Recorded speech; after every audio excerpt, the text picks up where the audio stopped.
몇 개월 만인가요? 예, 3개월이, 미니멈 3개월. 예, 제가 이렇게 출간돼서 또 첫 번째 2월 첫 주에 만나게 된 거 감사합니다. 이 요한계시록 인사이드가 이제 많은 책 중에 사실 하나인데요. 독특한 면이 있어요. 그래서 오늘 제목을 요한계시록 인사이드와 그 요한계시록 주에서 리뷰 그랬습니다. 지금 이제 보통 나와 있는 많은 요한계시록 주에서들 있지 않습니까? 그것이 어떤 성격의 책인지 우리 책을 잘 분별할 수 있어야 돼요. 그러니까 책을 분별하면은 어쨌든 우리가 성경이 제1번이고요. 그 여러 가지 신앙 서적들을 통해서 큰 도움을 받아요. 큰 도움을 받아요. 다니엘이 누구의 도움을 받았습니까? 예, 에레미야의 도움을 받잖아요. 하나님께서 에레미야에게 주신 예언을 다니엘에게 따로 주시질 않으세요. 다니엘과 같은 사람인데도 이미 모든 백성에게 다니엘에게 주시고 모든 백성에게 에레미야 성경을 주셨기 때문에 에레미야 성경을 읽을 때 그것을 깨달았거든요. 그래서 오늘도 우리가 이것을 분명히 기억해야 돼요. 계시록이라는 것은 성경의 계시가 완성됐다는 거예요. 우리에게 완성된 말씀이 있습니다. 이게 성령의 역사는 어떻게 일어나냐면 성령께서 오셔서 주께서 하신 말씀을 생각나게 하시고 깨닫게 하세요. 따로 말씀하시질 않으세요. 성경을 지켜놓고. 그것이 하나님의 역사란 말입니다. 그래서 우리가 성경을 중요시해야 되는 게 성경을 우리가 주목하지 않으면 성령의 인도하심을 받을 수가 없습니다. 이상한 영들이 역사하는 것입니다. 그래서 오늘 우리가 하나님의 말씀, 계시록의 말씀, 이게 이제 영광의 복음인데 영광의 복음이 적어도 이렇게 벗겨지고 드러나고 그 드러난 것을 우리가 확신 있게 내가 붙잡고 따라가게 될 때 축복된 인생이 돼요. 초대교회 성도들 믿음의 승리자들 아닙니까? 무엇 때문에 말씀과 성령 안에서 그들이 온전히 붙들림 받았어요. 사도들이 무엇을 이제 공개를 일으켰다가 교회에 문제가 일어나지 않습니까? 교회 문제는 항상 무엇 때문에 일어나냐면 공개 때문에 일어나요. 공개는 뭐의 문제입니까? 이게 섬김이고 섬김의 내용이 물질이에요. 물질로 섬겨야죠.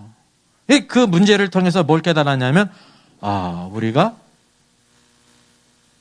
말씀과 기도를 지켜놓고 이 공개에 구제에 힘쓰다가 문제가 일어났다는 거예요.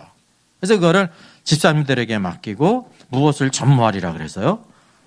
말씀과 기도를 전무하리라. 그래서 말씀과 기도 안에 중요한 것이 있습니다. 나와 성령님이 교제하는 것입니다. 말씀도 마찬가지고. 왜 교회 신앙생활에도 기둥은 말씀과 기도예요. 그 말씀과 기도 안에는 항상 무엇이 내재되어 있냐면 하나님의 말씀도 어떻게 기록되냐면 성령의 감동으로 기록되지 않습니까? 오늘도 우리들이 기도할 때 어떻게 되냐면 하나님의 영과 하나가 되고 교통이 되는 거예요. 그래서 이것이 우리에게 가장 놀라운 축복을 가져온다는 사실이죠. 자, 그래서 요한계시록 인사이드가 출간 결국은 됐습니다. 지금 이렇게 많이 딜레이 되는데 사실은 10월 말쯤이면 되겠다 그랬는데요. 10월 말 가지고는 어림도 없어요. 왜 어림도 없냐면은 이제 제가 한 150쪽 정도를 줄였고요. 이렇게 줄이는 작업이 필요했을 뿐만 아니라 또 이렇게 교정하고 이렇게 윤문을 하는데 시간이 굉장히 걸렸습니다. 만약에 제가 혹시 일주일에도 2번 이렇게 산책을 하면서 그 일을 했다면 부끄러운 거예요. 일주일에 2번 산책하면서 그걸 늦어졌으니까. 근데 그것도 제가 안 했어요. 할 시간이 없었어요. 일주일에 2번 산책할 시간이 없었어요. 시간을 그렇게 쏟아서 이제는 이제 내야 되겠다 이제 제 마음에 그래서 이제 이렇게 한 겁니다. 근데 제가 이 책이 나오고 뭐자 이 책 보니까요. 또 틀리는 게 하나 딱 보이네. 근데 이제 뭐 그거는 큰 거는 아닌데 어쨌든 이제 푸뉴마티가 있는데 푸뉴마틱이 잘못 이렇게 밑에는 바로 나왔는데 위에는 또 잘못 이렇게 나오고 이제 또 약간의 교정이 필요한데 큰 문제가 없이 어쨌든 이렇게 잘 나왔습니다. 중요한 것은 바로 뭐냐면 요한계시록 인사이드의 기본이 뭐가 있냐면 여기 이제 박형영 박사님이 있는데 박형영 박사님이 귀한 것은 뭐냐면 이제 몇 개에서 유학하면서 공부를 하는데 그 당시 이제 나 무천년설을 가르치는 신학교죠. 웨스트민스터. 근데 그러면 무천년설을 배웠는데 그분은 이제 한국에 돌아와서 이제 평양신학교 통신에서 천천년설을 가르쳤어요. 왜 그랬을까요? 천천년설이 맞기 때문에 그렇습니다. 전천년설이. 그래서 이 역사적 전천년설이 성경에서 보여주고 있는 진리예요. 그 박윤선 박사님도 마찬가지입니다. 화란에서도 공부했고 미국에서도 공부했는데 공부한 모든 학교들마다 무천년설을 가르치는 학교예요. 근데 그분 와가지고 뭐를 가르쳤어요? 역사적 전천년설을 가르친 거예요.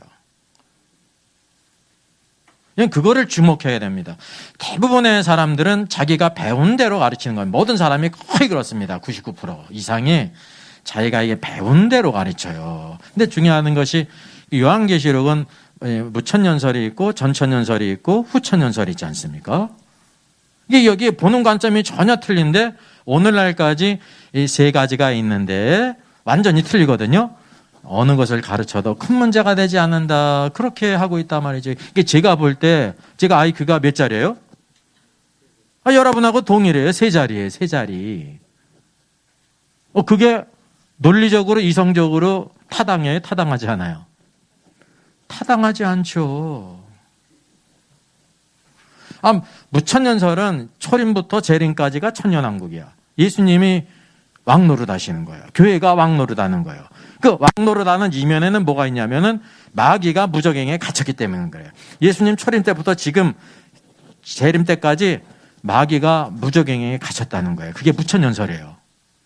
근데 전천년설은 바로 뭡니까? 주님이 장차 재림하신 이후에 천년 동안 왕노릇 하시는 거예요.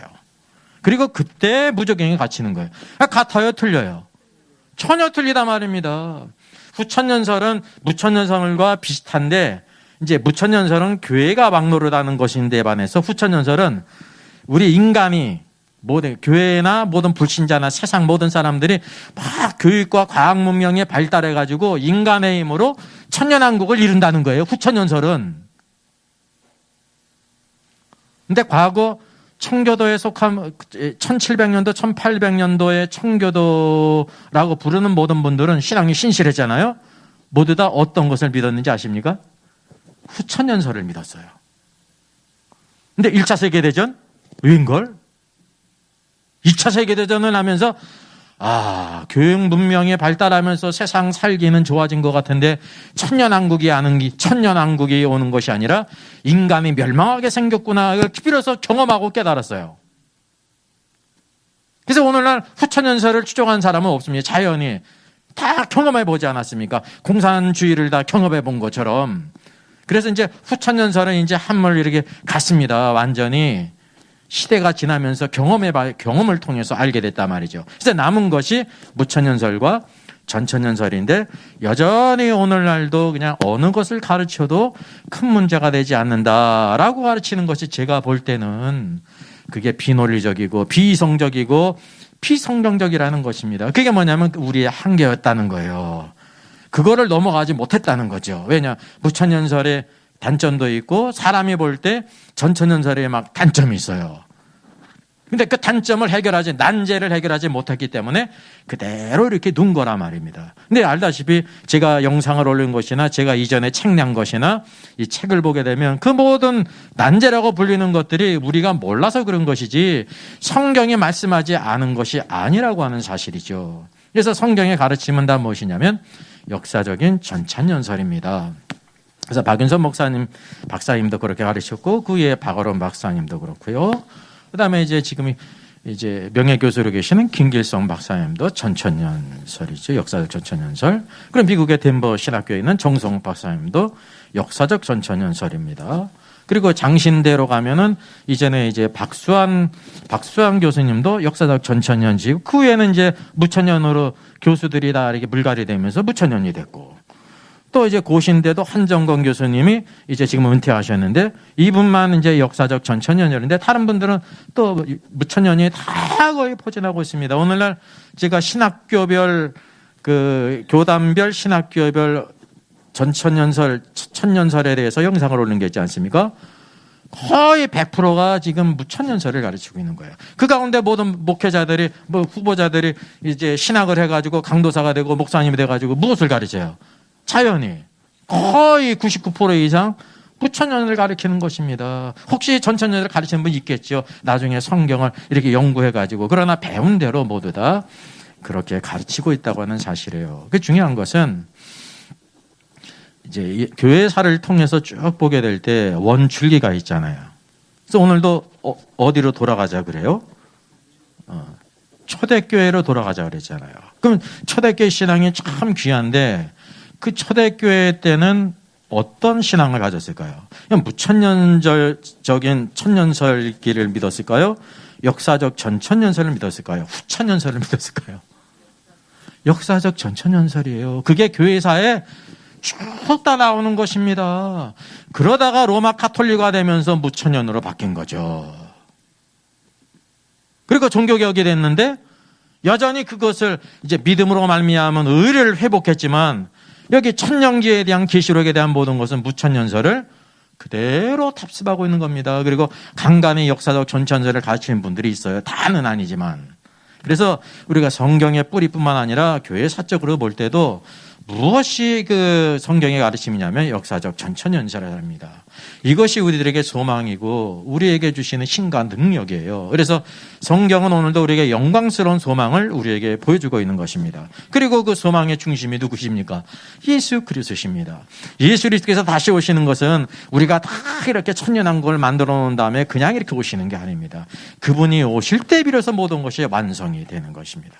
그래서 요한계시록 인사이드는 이제 어느 편에 섰냐면 이렇게 가장 중요한 계시록을 보면서 성경 전체를 보는 관점이 있는데 그 왼쪽으로 완전히 치우친 것은 무천년이에요. 이 땅에도 그렇잖아요. 왼쪽이 있고 오른쪽이 있잖아요. 왼쪽으로 완전히 치우친 것이 무천년입니다. 중요한 것은 로마 카톨릭은 어떤 천년기를 믿을까요? 무천년을 믿어요. 왜냐하면 무천년이 로마 카톨릭의 뿌리예요, 뿌리. 그것을 그대로 답습한 거라니까요. 그리고 이제 종교 개혁자들에게 그 책임을 물을 수 없는 게 그때는 마치 무엇과 같으냐면 우리나라가 막 독립하기 위해서 막 독립전쟁을 하는 것 같은 겁니다. 독립군들이. 그리고 6.25 전쟁 때 나라의 존립 가운데 공산화되느냐, 이제 우리가 민주국가를 지키느냐 전쟁하고 있는데 뭐 무슨 나라의 플랜을 짜고 뭐 그럴 게 있어요. 그때는 전쟁하는 때인데. 그래서 종교개혁 시대는 전쟁의 시대입니다. 로마 카톨릭으로부터 나와서 어떻게 우리의 신앙을 사수하는가, 그게 믿음의 의예요. 그래서 그 시대 이후에 믿음의 후예들이 그 모든 문제들을 해결해야 되는데 500년 넘게 오면서 그 문제를 여전히 그냥 500년 전하고 우리가 신학적으로는 동일한 선상에 있는 거예요. 신학적으로는. 500년 전에는 뭐를 켰습니까? 안 가봐서 모르시죠? 등불을 켰어요. 그래서 그 시대에 가장 필요했던 게 뭐예요? 고래예요, 고래. 고래가 진짜 그 시대는 아주 귀했습니다. 전 세계가 교회 고래를 잡아가지고 가장 고기도 있지만 기름을 짜내가지고 전 세계 모든 사람들이 불을 밝혔다니까요. 호롱불을. 그러니까 영적으로 하면은, 물질적으로 하면은 세상의 모든 과학 문명은 지금 전기뿐만 아니라 지금 얼마나 기기가 발달했습니까? 근데 영적으로 하면은 영적인 진리가 500년 전하고 지금하고 거의 비슷하다는 거예요. 그 누구의 책임이냐면 우리의 책임이지 종교 개혁자들의 책임이 아니에요. 그래서 우리가 그것을 꼭 알아요. 성경으로 돌아갈 때 참단 진리를 깨달을 수 있어요. 그러면 신학이 있죠. 신학이 귀한 이가 바로 뭡니까? 신학이 정말 귀중한 겁니다. 왜 귀중할까요? 그것이 출처가 어디예요? 그게 성경에서 나왔기 때문에. 근데 무천년설, 전천년설은 똑같은 것에 대한 다른 관점이거든요. 두 개가 다 맞을 수가 없죠. 이게 성경으로 돌아갈 때 그 문제를 우리가 타파할 수 있는 것입니다. 성경으로 돌아가지 않으면 영원히 무천년설과 전천년설은 그냥 평행선을 달릴 수밖에 없죠. 그렇지 않습니까? 성경으로 갈 때 우리가 그 모든 문제를 해결할 수 있다는 사실이에요. 그래서 요한계시록 인사이드는 가장 중요한 것이 이제 무천년설의 주장이 이러한데, 그래서 그대로 인용해 놨잖아요. 각색하지 않고 그대로 인용해 놔서 과연 이것이 주경신학적으로 성경적으로 어떻게 된 것인지 성경 안에서 하나씩 하나씩 유추하면서 이거는 그런데 이것은 그렇지 않고 이것은 틀리다라고 하면서 자연히 무엇이 나오냐면 성경의 가르침은 역사적 전천년설이란 말입니다. 그래서 우리가 이 요한계시록 인사이드가 이런 방식으로 나온 것은 사실은 종교개혁 이후에 첫 번째 책이에요. 이렇게 나온 책이 없죠.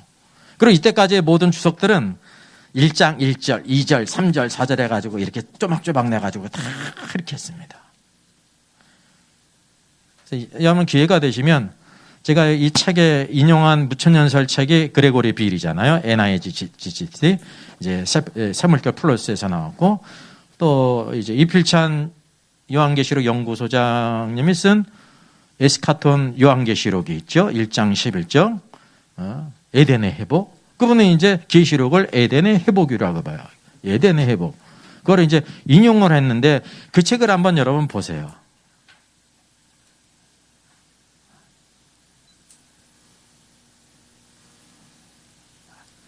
예, 보통 집중하지 않으면 무슨 얘기인지를 몰라요. 여러분 찾아보시면 되는 거예요. 한번 찾아보시라고. 방식이.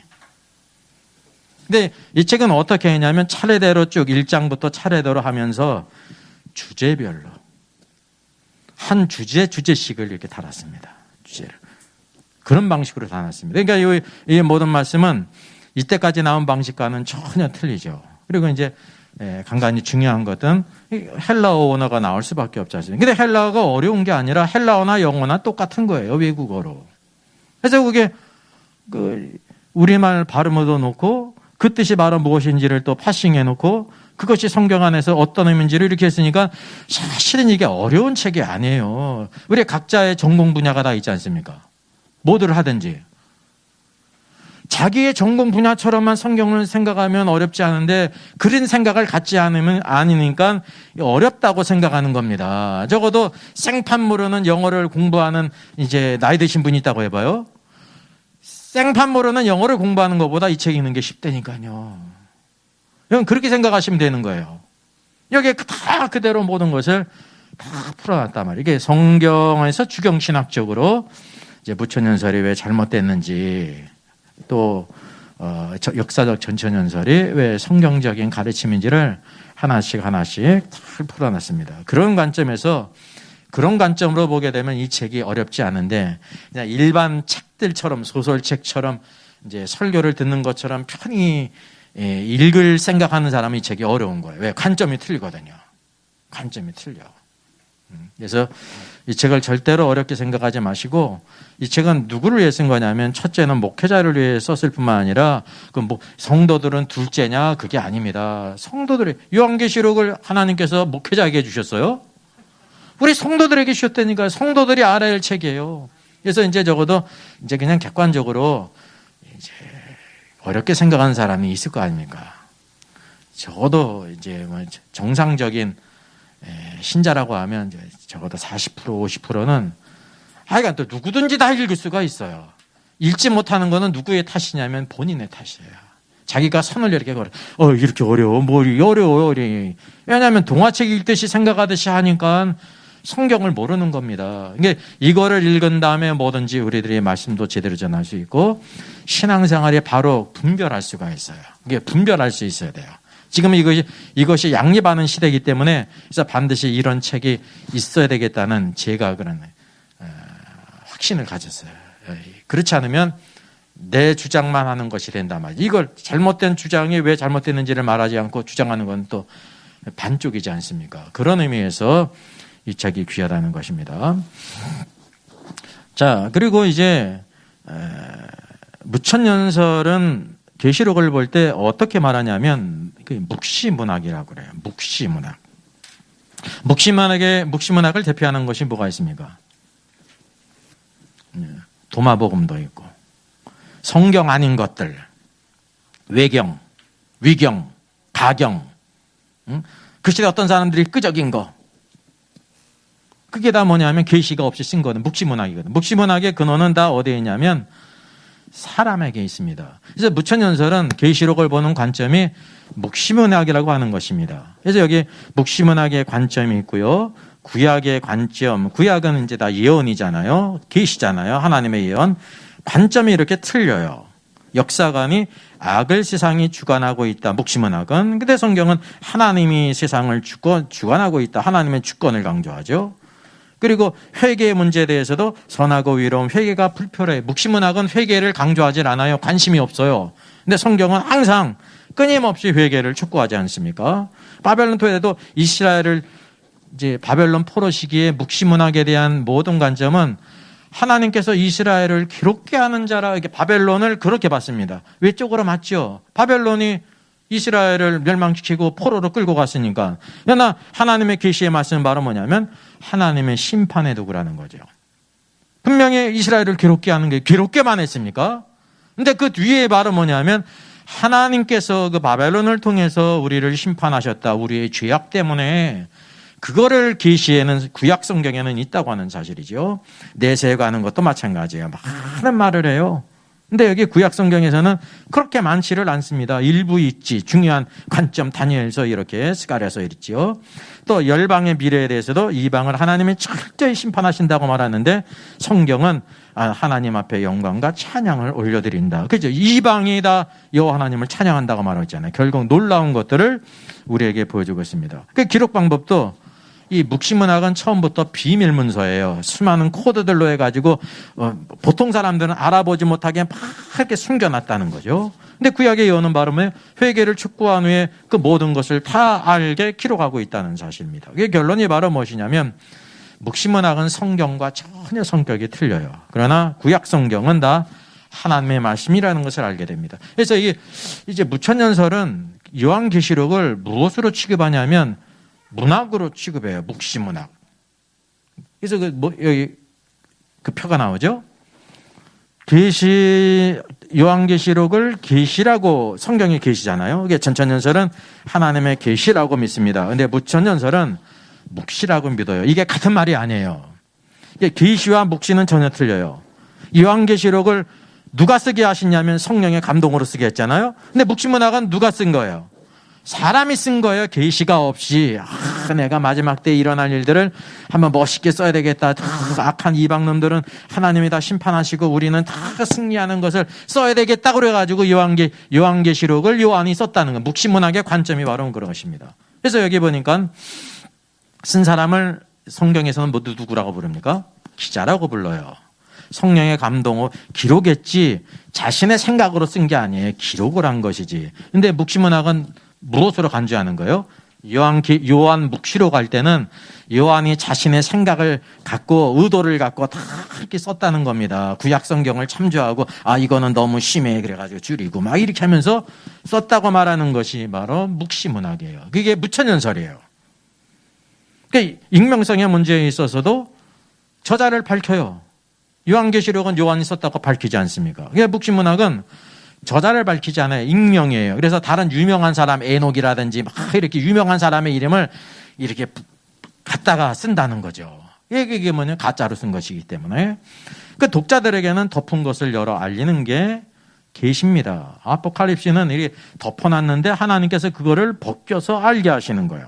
근데 묵시문학은 은밀하게 모든 것을 다 숨기는 성격이 있습니다. 같은 종류가 성경은 다 계시죠. 외경, 유경, 가경 모두 다 묵시문학이에요. 계시가 아니에요. 사람이 쓴 것입니다.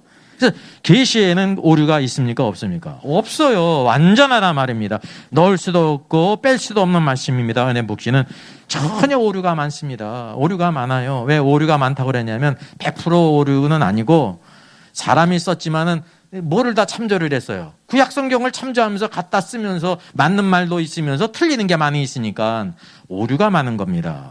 그 묵시문학에 있어서 묵시문학과 계시는 전혀 다르다는 거죠. 그래서 사람들이 무천연설의 그 기본이 성경의 계시를 부인하고 사람이 썼다는 사실을 우리가 잘 깨달아야 됩니다. 그래서 무엇이 있냐면 묵시문학이 있는데 사람이 쓴 문학이라는 거예요. 이걸 뒤집어 보면 또 무엇이 나오냐면 그게 요한신학이에요. 요한 신학이라는 거는 요한이 자신의 생각과 사상을 갖고 이렇게 썼다는 겁니다. 그게 아닙니다. 요한은 자신의 생각이 없어요. 성령의 감동으로 뭘 썼어요? 본 것을, 들은 것을 그대로 쓴 거예요. 성령께서 말씀하신 것, 보여준 거를 그대로 쓴 거예요. 만약에 자신의 생각으로 집어넣어 썼다면 그게 성경입니까? 성경이 아니죠. 그래서 이 무천년설은 전적으로 모든 무천년설자들은 여기 저기 책에 나오는 그레고리 빌도 마찬가지고 이필잔 수상이 쓴 에스카톤에 쓴 책도 마찬가지고 그런 관점으로 성경을 다 썼다고 하는 사실이죠. 그래서 하나의 이제 써마리 한다고 하면 요한계시록 1장 11절까지 무천년설은 초림 사건과 관련된 내용이 지배적이라고 그래요. 아니 요한계시록인데 1장부터 11장에 예수님의 초림 때 이 땅에 계셨을 때의 사건을 이렇게 기록한 것이라고 하는 것입니다. 근데 전천년설은 바로 뭡니까? 승천 후부터 재림 때까지 성경에 있는 대로 그리스도께서 승천. 성경은 그래서 일목요연하게 쭉 이렇게 시간이 흘러가는 겁니다. 하나님의 창조하신 세계에 시간이 있는데 시간이 쭉 흘러가죠. 창세기로부터 시간이 쭉 이렇게 흘러가지. 예? 뒤죽박죽으로 말씀하신 적이 없어요. 예? 마태복음에서 창조를 찾으면 나와요, 안 나와요? 안 나오는 겁니다.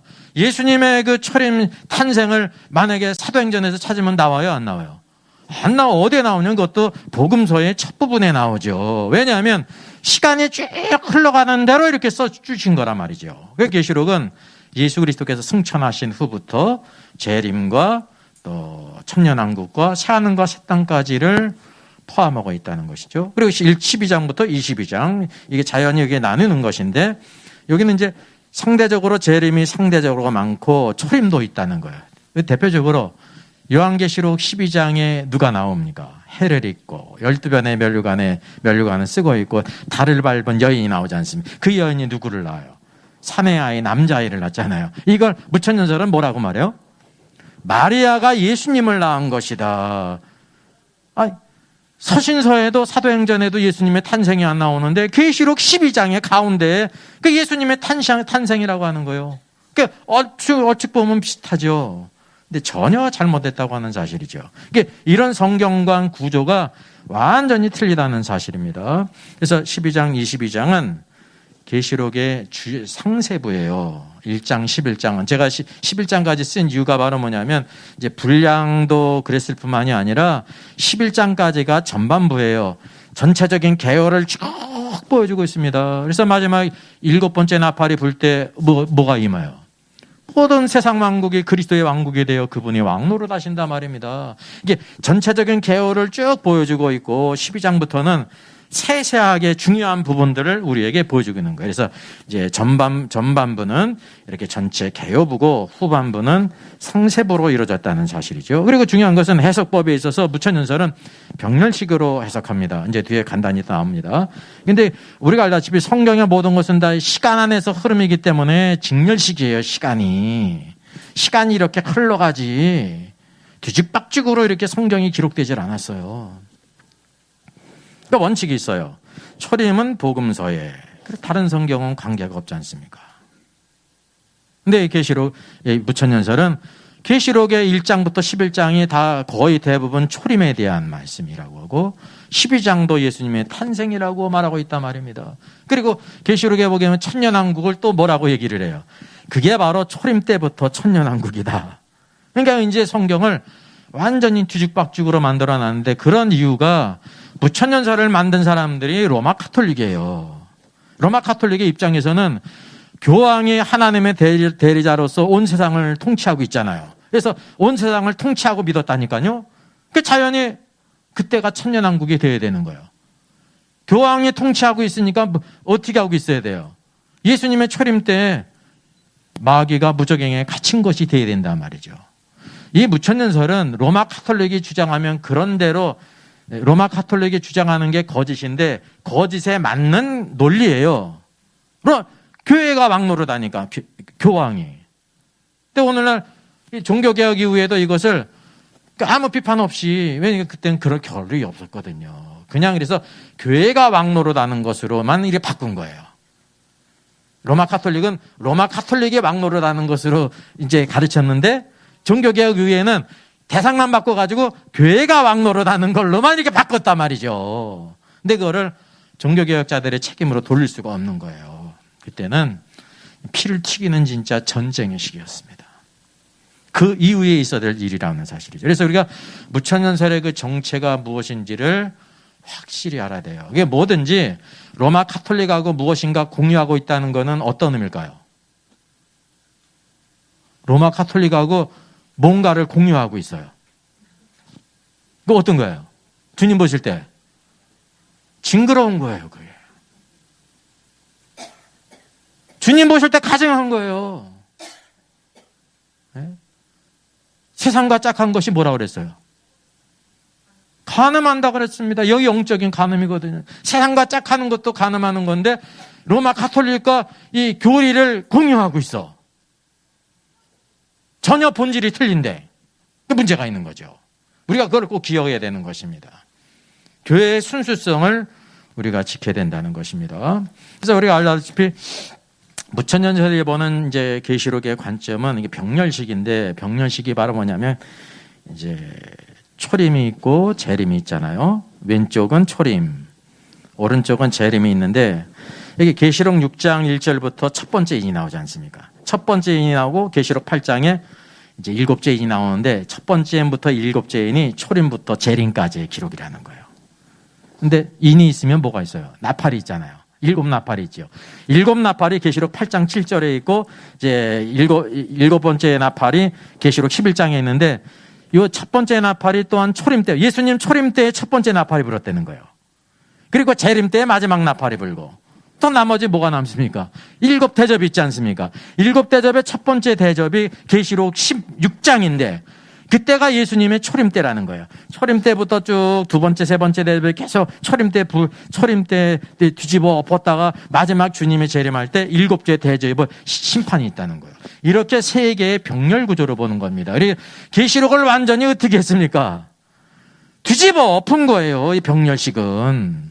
그래서 계시록 12장을 예수님 초림이라고 얘기하는 겁니다. 이게 전혀 잘못된 거예요. 성경에 구속사라는 거는 이 시간에 태초에 하나님께 창조하실 때 시간이 있기 때문에 시간은 이렇게 쭉 흘러가는 거예요. 말라기 성경이 창세기 다음에 올 수가 없어요. 마태복음이 구약 성경에 올 수가 없어요. 쭉 이렇게 시간이 흘러간단 말입니다. 시간이 언제까지? 영원 전까지. 영원 전. 우리가 시간 안에 있다고 하는 사실이죠.